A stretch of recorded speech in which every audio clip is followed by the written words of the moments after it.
Oh-Jus Life, okay? And this is just a little chat show, and it should be fun and it should be informative. And we welcome your questions. We probably won't get to them while we're chatting because it's difficult to read and chat and, you know, be charming all at the same time. So I have a very special guest today. I am so thrilled to introduce you to my very dear friend. This is Aimee Carlson, the Toxin Terminator. Here she is. Hello, Donna. Thanks for having me.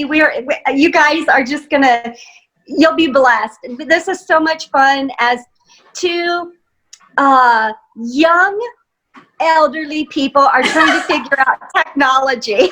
Sorry, elderly. Where? We're young elderly people. We're we're not 20 anymore, but we're not ancient. Okay. I'm thinking that since I'm going to live to be at least 120, I'm actually only, midlife. You're midlife. Midlife. Two midlife hot babes. There you go. Taking the anti-aging movement on full steam. Full steam, people. This is a biohacking, extend your health, everything from the inside out, your beauty. And today, Aimee and I talk a lot during the week, and we just wanted to share some of our information with you because we are both huge curators of information. That's what we do. And she is a wealth of information, and we want to talk a little bit about sleep because we know that's when we restore the most. Our body recovers. As Mother Nature has given us this gift of restoration, which all depends on good sleep. And I don't know about you, but I hack my sleep like a crazy person, okay? But I mean, seriously, and my sleep score is way down right now. What do you think about? What do you think about that, Aimee? Wow, I agree with you, Donna. There's just, as much as we want to say that we tune out what's going on in society right now, and we use our tools, right? Because you and I both have great toolboxes. We've got so many things at our arsenal, but even we struggle. And that's what I want to convey out to people is we're not perfect.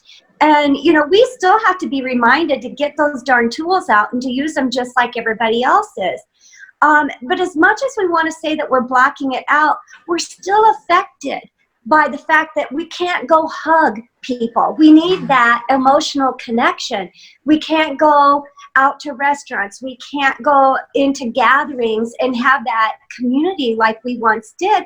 It is affecting us. So I know for myself, I am struggling with the falling asleep part. It's like I lay in bed at night and my mind races and, I'm just having a difficult time because I'm going to go back to Iowa here in a few weeks. And it's like, am I going to be able to hug all my grandkids? Am I going to be able to get in? And I know you struggle with that you've got your first grandbaby coming. And, yeah. So, and if we're struggling with all of our tools that we have, I can't imagine not having the tools, what that's got to feel like to people when you're not getting your sleep, you've got anxious feelings going on because so much is an unknown.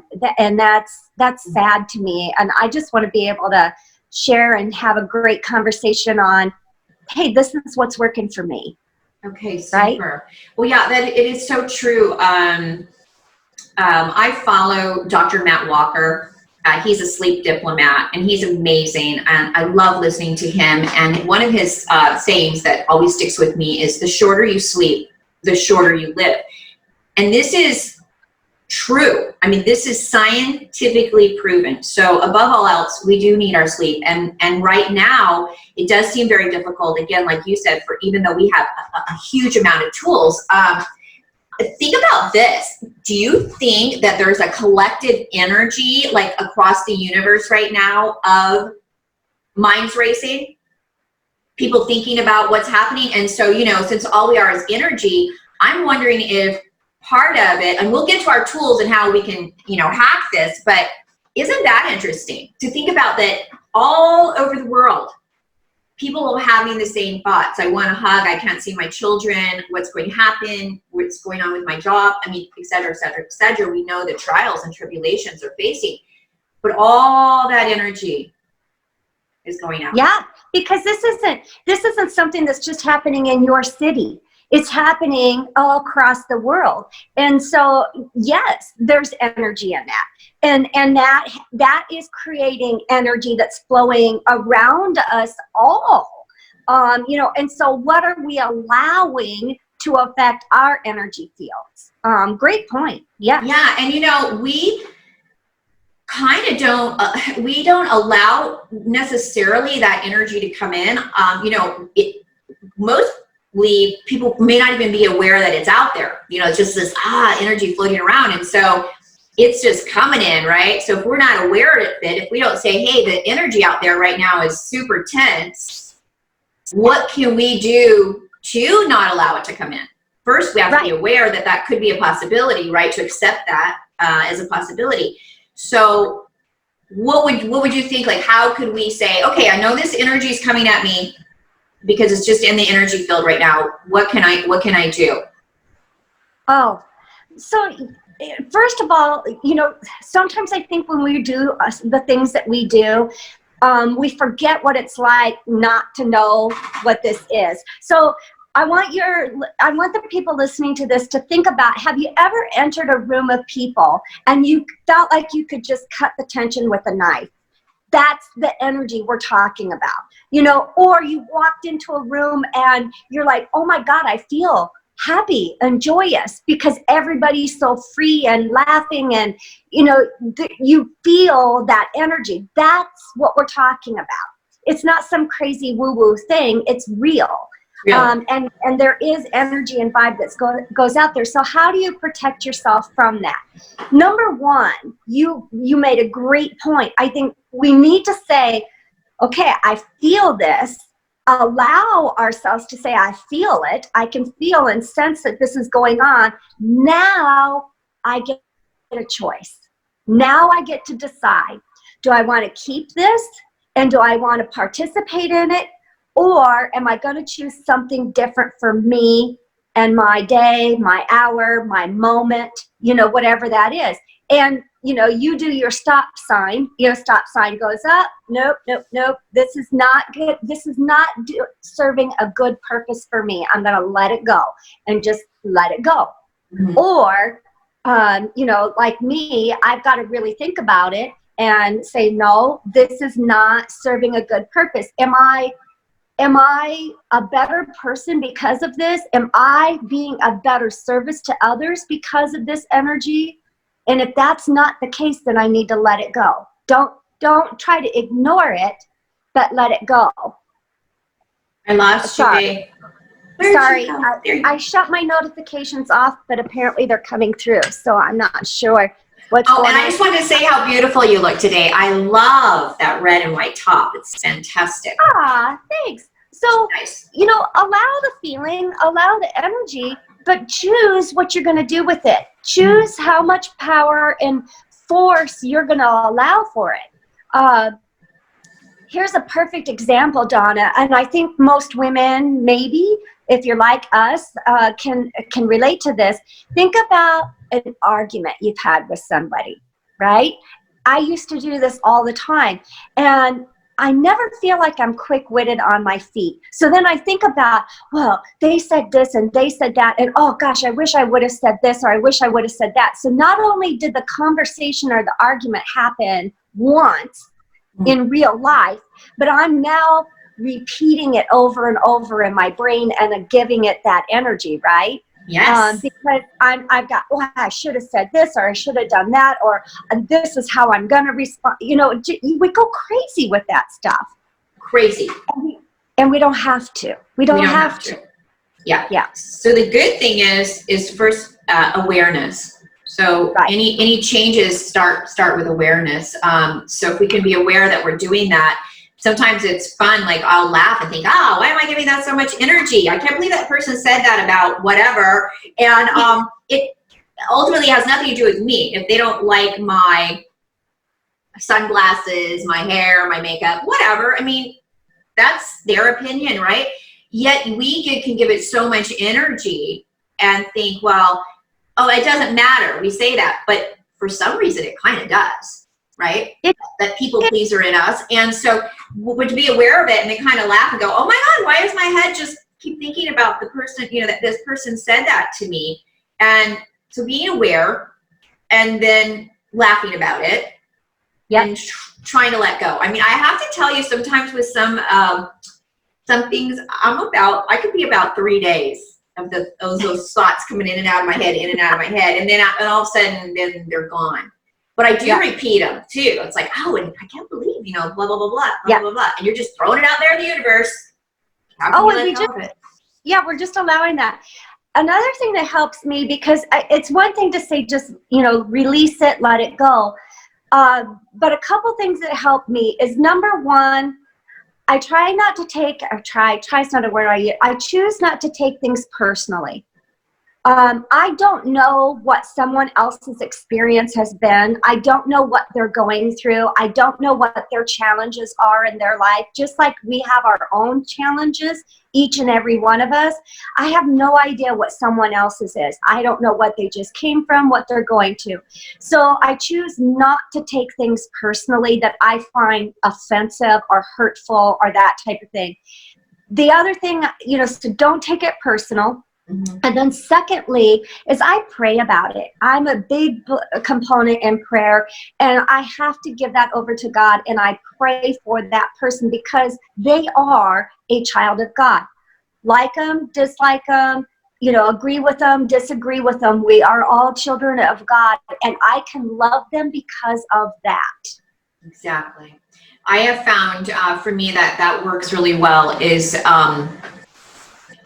if I have some feelings that I'm not about, certain people, they keep popping into my head, I will meditate. And when I get all my energy of the universe together and I do my ohms and I bless them and I push that energy out to the universe and I push it and I push it. And I mean, I will keep doing it and keep doing it and keep doing it. And eventually all I feel for them is love. I don't have like that feeling, like even if they wronged me and somehow I just feel love because I just keep giving them energy, giving them my love. And then eventually they're just a neutral in my life. Exactly. And what good is hanging on to resentment and hate and hurt? What good is that doing for yourself? It won't help your sleep. No. And that's the thing too. So we find ourselves, if we're not sleeping well, is it because we're anxious? Most times I find too, it's there's something I'm dealing with or not dealing with, right? There's something that's on my heart, on my soul that I'm not dealing with, and that creates that angst that I can't sleep with. How about you? Is that kind of... Yeah, if I'm not dealing with something, that totally makes a difference. And if we can get things off our plate, it's when we're piling our plate up and we're thinking about tomorrow. So if we could just deal with it, that would be very helpful. I wanted to ask you, speaking of, having your mind racing and stuff, I wanted to share with everyone that Aimee is very much into essential oils. So is there, she uses Young Living, correct? Mm-hmm. Okay. And it's great product. And I'm getting all of my Young Living stuff soon and my cleaning products for my house because I've been non-toxic for a long time. I mean, there's part of me that's toxic, but my house ain't one of them. Okay. Talk to me about essential oils for sleep and calmness, and how would I use them? I don't really know. Like I'm running around the house with them thinking, what do I do with them? Help us with that, because that's a great biohack, people. Just a beautiful biohack is to use essential oils. Oh my gosh. So first of all, let me say one thing before I go into essential oils is when we're protecting our energy field around us, there is an oil called White Angelica.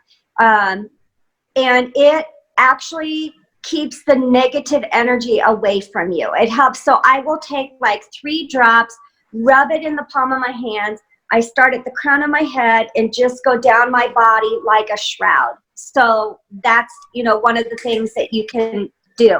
But essential oils, especially when we're dealing with emotional stuff, they are the only thing. You smell essential oils, and when you smell essential oils, it's going into the limbic part of the brain, which is bypassing your gut and have to be digested and all of that. So it goes directly to a feeling and an emotion. And that's why they're so powerful with our emotions. And they'll elicit memories. They elicit an immediate physical response to your body. You can find your heart rate racing. You can find your heart rate slowing down. It has an immediate physical reaction to the body. And that's why I love to diffuse the oils or even apply them topically. Because if there's something I'm struggling with emotionally, any oil, I tell people, some people get real hooked up on, well, what oil do I use for this? Or what oil do I use for that? I'm like, what do you got in front of you? Open the dang bottle up and start smelling it. Because where is mine? There's so many that have so many multi-purposes in that seriously just open them up. And these are, I only speak for Young Living. I can't talk because, you can buy, just like you can buy CBD oil at a gas station. Pretty sure I'm not going to buy CBD oil at a gas station, right? Quality matters. And, True. it's full, the whole purpose of getting an essential oils is to remove toxins from your life, right? It's to support our bodies and be healthier. Right. So I don't want to go buy even oils that say Whole Foods. It's full of fillers. If you read the bottle, it has an expiration date on it, and it'll say, only a percentage of it is pure essential oil in there. So I want to be careful about what I'm using with my body. But emotional support is one of the biggest things that essential oils can do for us. I heard a lot, I don't know, it's come across in my research about the scent of orange. Like, so even cutting an orange and smelling it can take your depressive state down.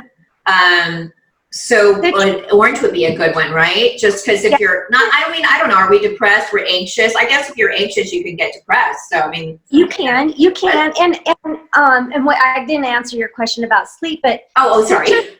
That's okay. Citrus oils are very uplifting, very anti-anxious, very, mood lifting up. Most people, they energize people. They're just a fresh, uplifting.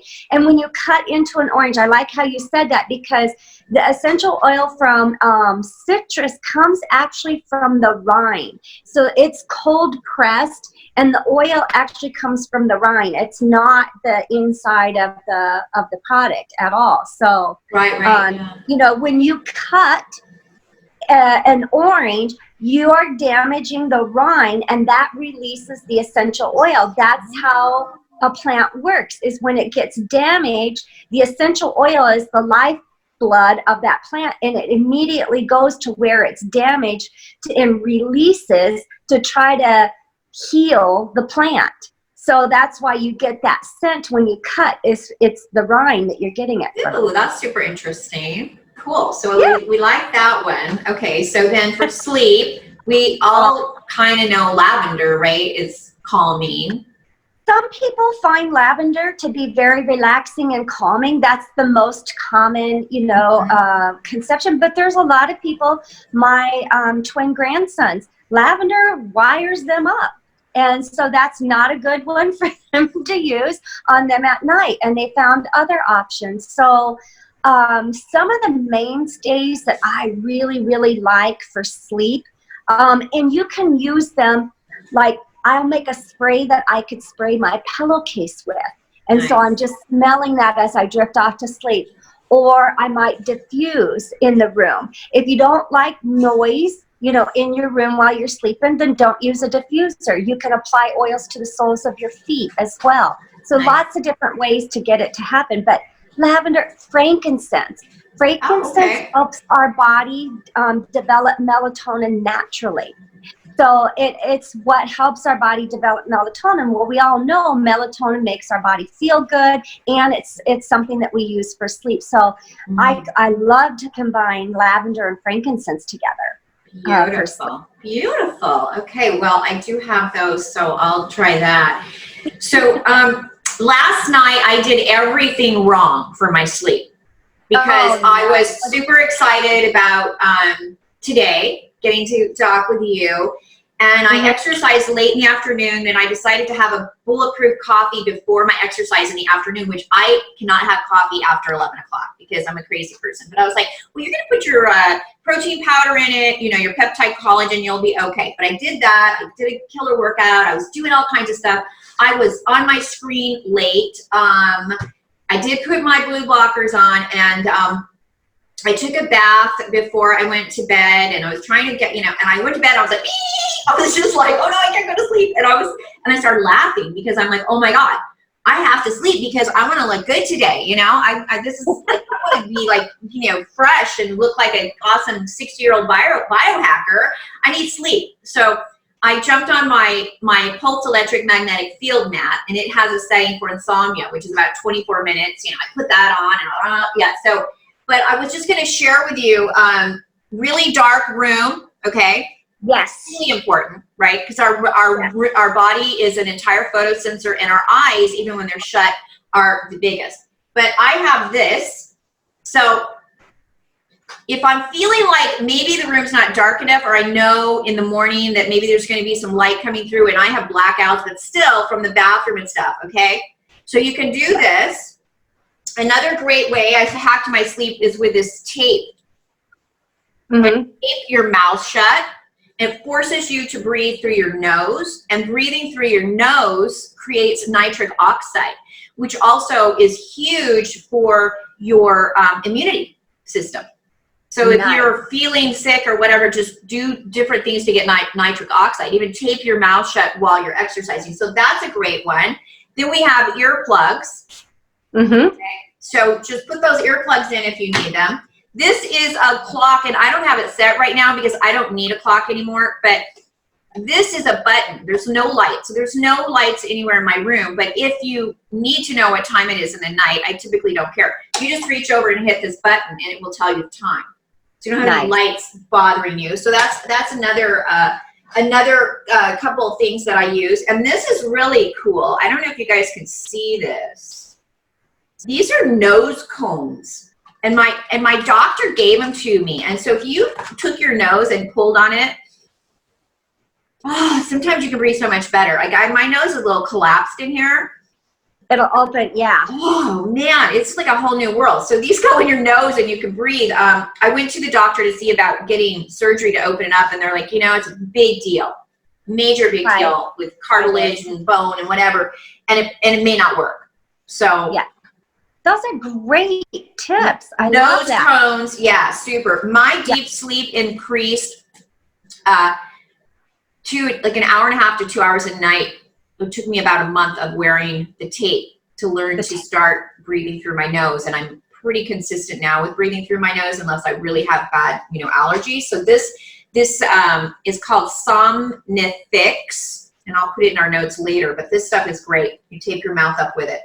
And then the other thing for me is 68 degrees, cold room, even in the winter time, consistent time of going to sleep, a very dark room. I mean, those are really important. Screen time will kill you, the lights in your house. So the blue blockers, which I forgot to bring in here. So those are my major go-to biohacking tips. But even with all of that, like I said, or we were discussing earlier, I'm finding that there's an energy shift, and I track my sleep. And so Let me give you a couple more to tap on. So for you, your mind was racing. You know, that was one of the issues that you were having. I keep a little notepad in the drawer of my bedstand, and a pencil or a pen in there. So if I find my mind racing at night and that's what's keeping me up, I can just sit up, jot these things down, get them out of my head and release it, and now I can fall asleep. Sometimes, like your mind wasn't, sometimes my mind's racing with things I know I need to do, and I don't want to forget about it. So that's a great idea to have the notepad there. But sometimes it's racing because we're anxious about something that's coming up. When I used to run races, I had a terrible time sleeping before the race because I was so concentrated on, you know, I got to get up early, you know, I'm running through the run in my head, you know, with the race, and I would have trouble sleeping. So what I learned to do was to get up and jot down what's the worst possible thing that could happen tomorrow. You know, and get that scenario out. Okay, what could I do as a backup plan? And just get that out of my head. Now I've released it and can go to sleep. So that's a great idea to do. The other thing, you talked about no electronics in the bedroom. Zero. Guys, if you use your cell phone for an alarm, put it in the bathroom. Get it at least 15 feet away from you.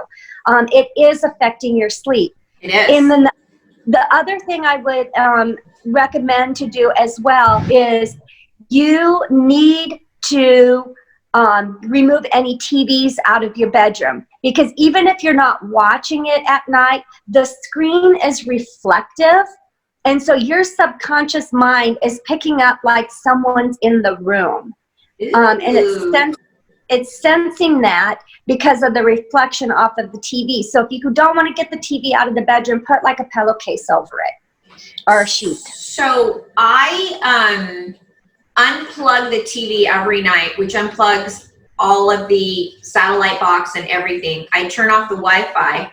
There's no electrical source plugged in anywhere in my room. And I have a meter, and I have the two lamps on either side of my bed, and they have the roller switch. So I went around and metered, and the electricity coming out of those roller switches on the right and left side of my bed, it was like, I mean, it was off the charts. So no, I have no bedroom lamps now. And so my phone is on Do Not Disturb. The Wi-Fi in my house is off. The Bluetooth is off, and it is in the bedroom. And I could put it on airplane mode, but I do feel like I don't have a landline, and I have a couple of people that if something happened to them, they're allowed to call through. So it's away from me, and the further you get it away, the more protected you are. And then in the morning, if I want to, I can yell, "Hey Siri, hey Siri, where are you?" I'm over here. It's an Australian man in there. Mine too. So I actually ask him what time it is, and what time is it, and he'll tell me in the morning. So I don't have to have a clock. I don't need a clock. I just ask. There you go. I love it. So great hacks for sleep. And the other thing, if you're not getting good sleep, take a nap, everyone. You know, take a nap in the afternoon. And I don't know why I shy away from naps these days. Like, it's like, oh, I don't need a nap. You know, trying to muscle through. I don't know. Like, I really need to take. Yeah, right? I was Superwoman. I really need to take my own advice and take a little snooze, or at least do a meditation. I use Brain Tap. Device for meditation, sleep training, brain training, and I'll do that in the afternoon. Cold shower. Yeah. But a nap is good if you're not getting sleep. And I may need a nap today because I didn't sleep. My sleep score was 70 last night. Usually I'm 85 to over 90. And the last few nights it's been 70. So that's not a good sign, because we need to recover. Right. And sleep is one that is. And if you feel like I was just on a call this morning, and you know, one of the participants was saying that he only gets anywhere from 5 to 6 hours of sleep a night. And I'm like, you do realize that that's not good enough. And that he's like, yeah, but on the weekends I sleep for 12 hours. It's like, no, you do not recover that lost sleep. You know, that I remember, you know, growing up and feeling like, oh, if I lose the sleep here, I can pick it up. I'll just sleep extra. But we don't know. Our body doesn't do that. That's a fallacy. And there's studies out there that show that's not true. So once it's lost, it's lost. You know, Dr. Matt Walker says in his top 3, regularity, going to bed at the same time and getting up at the same time 7 days a week is important. And so it's not like, oh, it's the weekend. Because, we're always like, oh, it's Friday night. I'm going to stay up till, 1 or 2. And I mean, we do sometimes. But it's the regularity and it's the schedule. And your body just loves that. And after time, it will start sleeping better and better. Your deep sleep will get better. Everything will get better. And your body will heal better. Build your immunity up. So I love sleep. And I have to say, I jump in my bed at night and I'm like, I love my bed. And I yes. And it should be that way. Make your room a sanctuary. Make it a place that is very peaceful and calm and comforting to you. I have a sleep mask that I wear, too, because we've got alarm systems on our house, and some of the navigation things are in our room. So there's a little bit of like a blue light, even in the dark with the shades and all of that. So I like the sleep mask because I like the complete darkness. Excellent. Well, this has been so informative, and I love visiting with you. And I was having my second cup of bulletproof coffee this morning. So, yeah, and I have water too. So, this is my red drink. I drink every day. Oh, good. I'm going to be trying that soon as well. So, so we talked about that, everyone. Sleep regular, sleep cold, sleep dark, all sound. Get the sound. Your body hears it in the night. You may not think it doesn't, but it does. And it actually disturbs you. I track my sleep with an Aura ring. I know my temperature, my heart rate variability, my heart rate. I know if I'm restless, how long it takes me to fall asleep. And I know what my recovery is. Like, am I recovering? I may be getting good sleep, but I may not be getting restorative sleep. And that's the important thing. And if you're not, and like lately, I don't really think I have been, I need to address that and kind of refocus and say, okay, what are your habits? What have you been doing lately that has affected this? So tracking your sleep is a great way. Some people don't like to track their sleep. That's fine too. But be aware. Well, you'll feel it. If you don't track your sleep, just like some people wear Fitbits, I choose not to because I think it affects our energy in our body. You don't have to. You're going to physically know how you're feeling. Your cognitive, abilities are going to be so much stronger because your brain has actually rested and restored. So you'll know. Exactly. Yeah. So, lots of fun things you can do. Seems overwhelming. Start one thing at a time is what I always say. Fix one thing. Make it dark. Make it cold is easy, right? Make it cold. Yeah. Make it as dark as you can, and start trying to get on a schedule. Like, those are just 3 super easy. Get a couple of essential oils. Take a little sniff. Put it on your feet. So, and then you're going to start feeling it, and you're going to feel better on the inside, the outside. Your brain's going to work better. Your immunity system is going to give it a huge boost, right? Oh, big time. Yes. Get those MEFs out. Yep. And you'll be better equipped to handle those emotions that, are going to come at us day in and day out. Sometimes we wonder, am I not sleeping because of the emotions, or am I having overreaction to the emotions because I'm not sleeping? Which way is it, right? So, just getting that good sleep is going to help you handle life on life's terms a little bit better. Everything. And when anyone comes to me, whether they want to lose weight or they want more energy or they're depressed, whatever's going on with them, there's a lot of ways that we can hack what's going on with you. My very, very, very first question is always, how are you sleeping? Yeah. Because I know that if they are not sleeping, it is going to be very difficult for them to manage anything else in their life. And it all flows together, but you have to start somewhere. Yeah. So the sleep. And I cannot say that enough. And if people aren't willing to turn the TV off at night in their bedroom, they want to fall asleep with the TV on. I hate to say it, but I'm kind of like, well, I can't help you. Exactly. You're killing yourself. And I don't know, you just turn the TV off. Like, and if they absolutely won't do that, start slow, back it off a little bit. But I hate to say that, but it's really the truth. Yeah. you have to have sleep. Absolutely. Beautiful. Absolutely. Well, it's been so fun visiting with you today. Yes. I love it. Yeah, me too. I Thank love you it. for I love joining us. Yep. Just having a little chat. This is good. Yes, just a little chat.